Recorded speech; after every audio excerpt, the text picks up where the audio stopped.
On the open water, there is a single unbreakable rule. If someone flies a distress signal, you stop, you help, no questions asked. On this morning, my friends Dustin, Chris, and I headed out for a routine fishing trip. We left the dock at sunrise. The water was dead calm, and the sky was a perfect, clear blue. About 30 minutes in, Dustin went completely quiet. He was looking at the horizon, pointing toward a massive yacht sitting dead in the water, right at the edge of our visibility. When you are miles out, physical isolation turns any anomaly into your immediate responsibility. Out here, you are the only lifeline. We slowed down as we approached. A vessel that size should have had people on deck, or at least the sound of a generator. Instead, as we got closer, everything felt impossibly quiet. Then we saw it. As this diagram shows, a specific orange flag was flying from the mast, a VDS, or visual distress signal. This isn't a decoration. It is a universal, active cry for rescue. Someone on that boat was asking for help. We pulled alongside and called out, yelling over the water.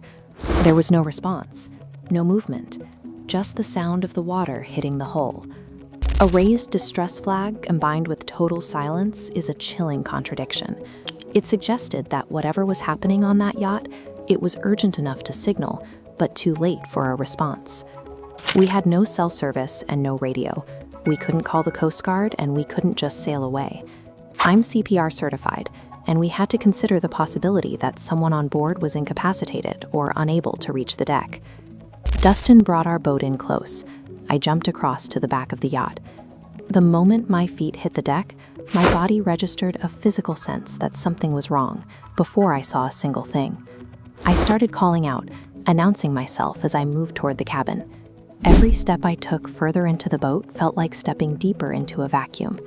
The main deck was empty. Everything looked well maintained, that there were no bags left out, no gear on the seats, nothing to suggest anyone had been up here recently. Usually, an abruptly abandoned vessel is messy. You expect to see the remnants of a life in progress, half-eaten food, scattered clothes, or the chaos of a sudden emergency. But the cabin below looked exactly like this, a large, immaculate living space. The beds were perfectly made and untouched.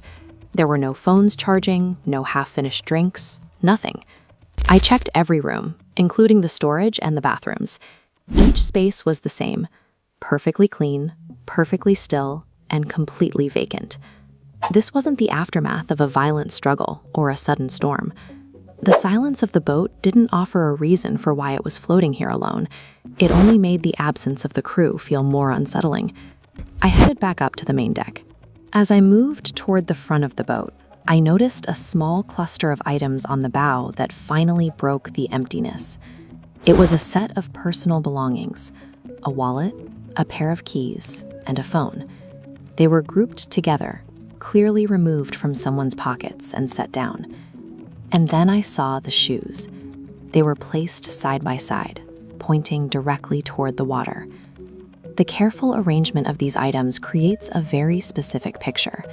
This doesn't look like a sudden accident or a tragic stumble. It looks like a series of choices. I took photos of the deck and the items before getting back on Dustin's boat. We didn't fish for the rest of that morning. We just headed for the shore. When we finally reached service, I called the Coast Guard and reported everything. I looked for news reports or missing persons cases for weeks after, but I never found a single mention of that boat or who might have been on it. I still think about the contradiction at the heart of that morning. To fly a distress flag is to ask for rescue, but to leave your shoes at the edge of the water suggests a different kind of ending. The silent yacht represents a person who, for one moment, cried out to be saved, but perhaps found themselves in a struggle that no outside help could reach.